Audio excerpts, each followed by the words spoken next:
Aujourd'hui, je vous propose un avis sans filtre sur cette Infiniti QX80. Il s'agit de la version autographe, avec transmission intégrale. 2025, et il arrive avec beaucoup de luxe, il arrive avec beaucoup de changements. Mais une question cruciale se pose.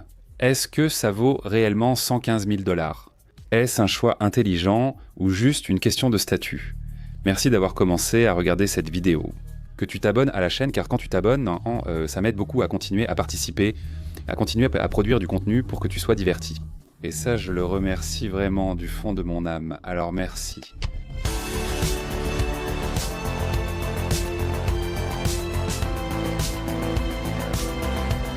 Quand tu l'ouvres, tu trouves le grand cache qui dit Infiniti B6 Twin Turbo. Ceci remplace un V8 que nous avons ici. Il produit 450 chevaux avec 516 livres de couple. La boîte automatique à 9 vitesses est équipée de palettes au volant, avec des leviers derrière le volant, pour que tu aies l'impression de la conduire en mode un peu manuel. En le conduisant, j'ai ressenti sa grande puissance. Bien que très psychologique, on a l'impression qu'il n'a pas un V8. Auparavant, l'accélération du V8 était monstrueuse. On se sentait catapulté, c'était unique. La puissance est impressionnante, il a une accélération qui est super fluide, super silencieuse. La couleur s'appelle blanc éclatant, une calandre massive avec du chrome noir, parce que c'est un chrome noir assez brillant. Le logo Infiniti imposant à l'avant, avec une caméra. Il y a maintenant de nombreux capteurs et prises d'air, une caméra en bas, et des côtés entièrement fonctionnels avec des prises d'air massives. Ici nous avons des projecteurs, la grande lumière LED en haut qui s'allume quand on s'approche beaucoup de la voiture. Le grand capteur que nous avons devant, en bas. C'est un ornement à 2 entrées, mais il y a un choc et un peu de friction avec l'air, ce qui nuit à l'aérodynamisme. Ça oui, parce que ce sont des entrées assez grandes, et malgré le fait que ce soit une voiture 4x4, elle n'a pas beaucoup de hauteur. C'est un worldwide adapté aux chemins de terre et aux petits trajets, comme quand je l'emmène au studio. Assez simple. La suspension pneumatique dynamique numérique ajuste considérablement le comportement de ce véhicule. Même quand tu es assis, que tu l'allumes et que tu l'éteins, tu sens comment. Tu peux le voir visuellement, comment il monte, descend et s'ajuste parfaitement. Nous avons la marche en plastique en bas, tous ces designs de luxe qu'il y a, les portes quand elles sont fermées, les poignées pour les ouvrir sont bien, juste à la porte. On observe la couleur sur le côté, la lumière, la caméra avec une vue d'oiseau à 360 degrés. L'élément décoratif n'est pas fonctionnel. Ce que sont ces jantes. 22 pouces sur les côtés, assez impressionnant. De ce côté, on voit qu'il est écrit autographe, la signature, ce qui signifie que c'est une voiture de luxe, autographe. Bien. Regardez la hauteur de la voiture. Même avec un toit panoramique en verre, nous avons des barres de toit qu'il était possible d'installer. On pourra sûrement adapter cette voiture d'une certaine manière. C'est un grand véhicule lourd avec d'énormes portes pesantes. Prends en compte que lorsque tu achètes une voiture de 6000 livres ou plus aux États-Unis, avec ta société, tu peux l'acheter et le déduire entièrement des impôts. Beaucoup de gens font ce genre de leasing et de négociation. De plus, la traction intégrale permanente peut remorquer jusqu'à 8500 livres. Je vais te montrer ça à l'arrière immédiatement. Ce n'est pas un vrai tout-terrain, mais il remplit bien sa fonction. Pourquoi le nier, n'est-ce pas? Jetons un coup d'œil à l'intérieur, aux 2e et 3e rangées train de siège. Voici les boutons électriques pour d'aide et pour régler le siège. Tu peux le manipuler, mais le plus important est d'accéder à la 3e rangée. Je m'assois. Nous avons un bouton ici, sur la partie supérieure, que tu touches une seule fois, et le siège s'ouvre automatiquement, s'incline et crée l'espace pour que nous puissions accéder à la 3e rangée, dans laquelle nous allons entrer maintenant pour voir à quel point elle est confortable. Quand je viens par ici derrière, j'ai un bouton qui ouvre automatiquement le siège de la 3e rangée. Cela peut se faire d'ici, cela peut se faire depuis l'arrière, parce que j'ai le contrôle des 2 côtés pour entrer. Je m'assieds d'ici, mes jambes ne touchant pas complètement le sol, mais ce n'est pas si inconfortable. J'ai un appuie-tête ici à l'arrière, ici sur les côtés, j'ai des ports USB et j'ai les commandes. Comme je vous l'ai dit pour les sièges, j'ai aussi ça de ce côté. Voyons si je peux le relever pour que vous voyez à quoi ça ressemble. Ce fauteuil est plutôt confortable, bien meilleur que beaucoup d'autres. À l'arrière, on retrouve des portes gobelets et un bon espace pour la tête. Il y a une caméra à l'avant, pratique si tu es avec ta mère, ta famille ou quelqu'un d'autre. Avec la caméra, vous pouvez garder un œil sur votre belle-mère assise à l'arrière, au cas où elle renverserait un Coca-Cola ou autre chose. À l'arrière, il faut faire attention ou parler aux enfants pour surveiller ce qui s'y passe. Depuis l'avant, c'est important, et cette voiture te l'offre. À l'arrière, sur la 2e rangée, il y a des sièges capitaine inclinables très confortables. Ici, nous avons un petit écran qui me permet de contrôler l'arrière, de bouger, d'écouter plein de choses. À l'intérieur, il y a 2 connecteurs USB pour les passagers arrière, des portes gobelets et 2 ports USB à l'arrière. Une prise de 110 volts et plus de boutons pour contrôler les sorties de la climatisation. En bas, il y a un compartiment de rangement, c'est tout en. À l'arrière, selon les options, tu peux contrôler les sièges, comme l'inclinaison, les massages et les positions. Nous n'avons pas d'écran ici à l'arrière pour divertir ta famille, mais ce sont des options. Il y a des poches des 2 côtés. Le tapis est bien avec Infinity bien brodé dessus. C'est vraiment pas mal. Ici à l'arrière de la voiture, pourquoi te dire que je ne sais pas si dans les portes nous avons des haut-parleurs? Keylip Search, un système audio très répandu et de haute qualité, est utilisé dans les voitures Stellantis et maintenant ici. C'est un système coûteux. Le toit ouvrant s'étend jusqu'en haut avec des supports et des aérateurs sur les côtés. Même si c'est une voiture assez grande, quand tous les sièges sont relevés, il ne reste pas beaucoup d'espace après la 3e rangée. Je vais vous le montrer et vous l'enseigner. Ici en bas, il y a un compartiment où l'on peut ranger quelque chose, pas beaucoup, mais on peut ranger quelque chose. Et nous avons des pièces qui sont des crochets pour accrocher et des petites choses qu'il faut installer. Ceci est une voiture totalement neuve, une voiture de pré-production, c'est pour ça qu'elles sont là comme ça. Si j'abaisse ces sièges, je les abaisse tous les 2 d'une seule touche. Nous créons cet espace. Ceux de devant, si je veux, je peux aussi les incliner. Je crée encore plus d'espace. Je veux créer des espaces de chargement, ici. J'ai une pièce en bois que je place à cet endroit, d'accord? Avec les sièges relevés, j'obtiens un 2e espace de chargement pour les objets plus petits. De ce côté, j'ai une prise de 120. Pour ajuster la hauteur de la voiture équipée d'une suspension pneumatique, j'utilise les boutons situés ici.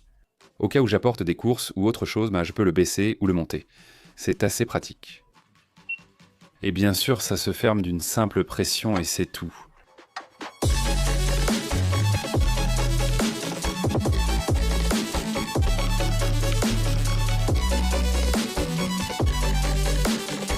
Vous savez que cette voiture offre même un massage à la 3e rangée de sièges et dans cette catégorie, presque aucune voiture ne propose un massage à la 3e rangée. Presque aucune.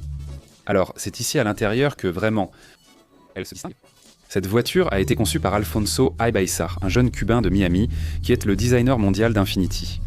Le cuir à l'intérieur s'appelle semi-aniline, il est matelassé et c'est l'un des meilleurs cuirs utilisés dans l'industrie automobile.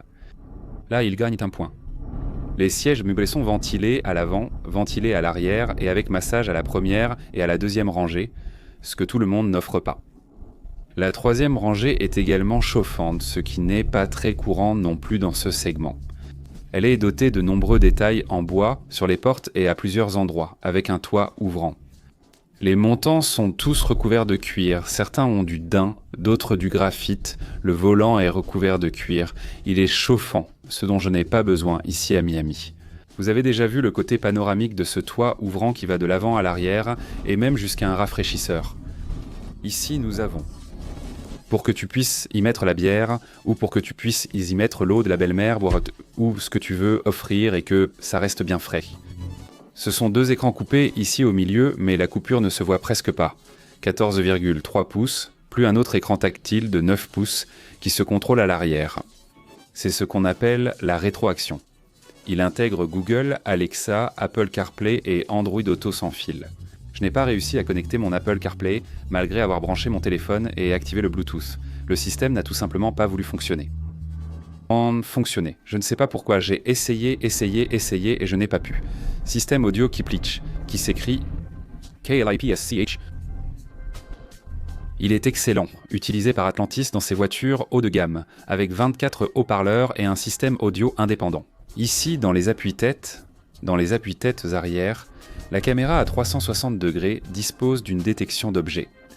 L'affichage tête haute est très beau, grand à l'avant, avec des capteurs de vue du capot qui sont invisibles.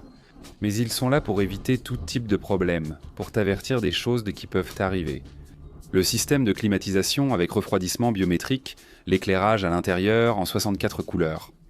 La DASH cam intégrée, d'accord, avec caméra intérieure. Ici, vous avez la caméra intérieure pour surveiller les personnes assises à caméra à l'arrière. Le haillon, la porte arrière, dispose d'une ouverture. Elle a aussi une caméra. L'ouverture est automatique. Bien sûr, ici, il y a un contrôle de l'oscillation pour surveiller la remorque la reconnaissance des panneaux de signalisation. Parce que ce véhicule est équipé du ProPilot. Deuxièmement, il existe une conduite semi-autonome, avec freinage automatique d'urgence avant et arrière. Alerte de trafic transversal, détection d'angle mort dans les rétroviseurs, prévention active de changement de voie pour t'assister.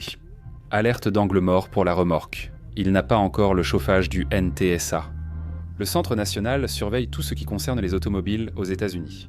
Mais il est superbement équipé avec des matériaux spectaculaires.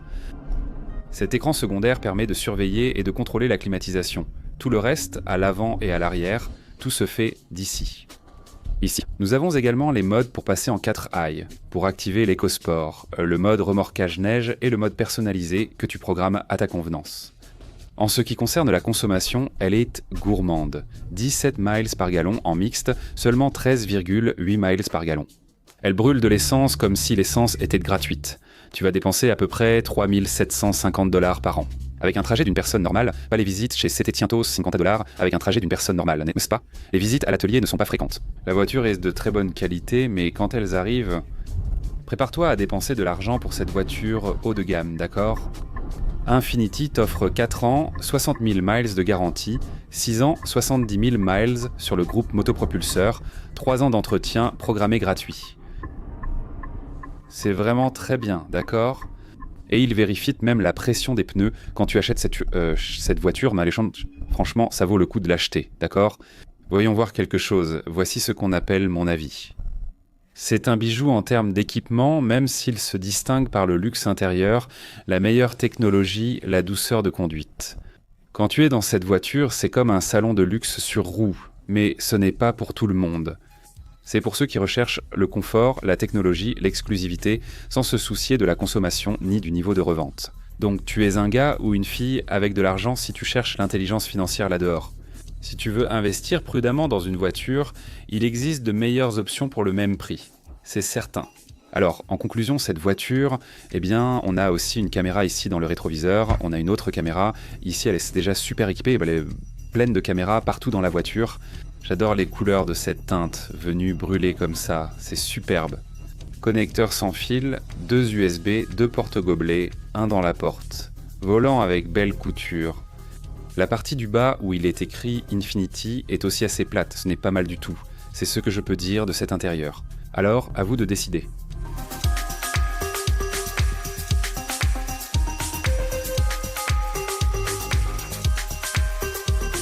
Comme mentionné, la capacité de remorquage est de 8500 livres.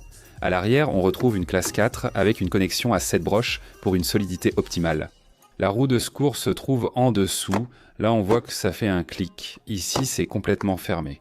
Il y a beaucoup de capteurs à l'arrière du QX80 et il t'indique que c'est une traction intégrale, Infiniti, la caméra, le feu stop qui fait tout le tour. S'ils ont caché le pare-brise et ne l'ont pas laissé dehors, c'est une touche d'élégance.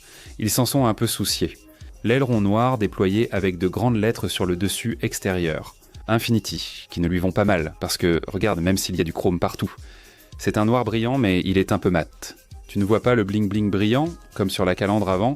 Personnellement, je n'aime pas trop ce style brillant et bling-bling, ce n'est pas à mon goût.